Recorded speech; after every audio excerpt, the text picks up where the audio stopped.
What's up, my name's Troubleshoot, welcome back to another video. In this one, I'll be showing you Missing Person for Legion. What we need to do is extract the letter from the Sarrif Bay bathhouse, then place the letter in room B7 of the Ashika Island apartment complex, and finally extract from Ashika Island. You'll probably have the last bit completed before you've even thought about starting doing this, because, well, it's not a difficult challenge. So, I've approached Sarrif Bay in the far south of the Al Mazrah map in F7. Across to the east side, you'll find this building here.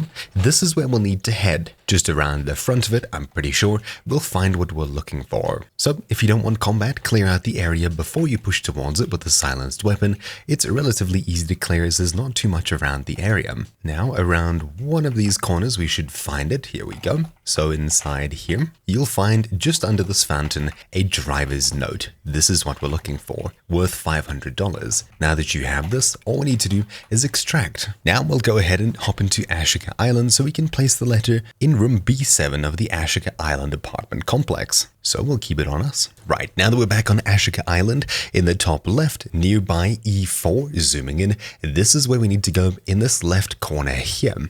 So all we need to do is fight our way across there and get there in one piece. At least I've spawned relatively close, so this should be a walk in the park, hopefully. So this is block B. Now we need to go to B7. So this right door needs a stronghold keycard to get into, but this left door is where we need to head. At least I'm pretty sure. So we'll come in here, loot on our way up, as there's some pretty good loot in here, and we'll head up. There's 1, 2, 3, and I think it's in this floor here.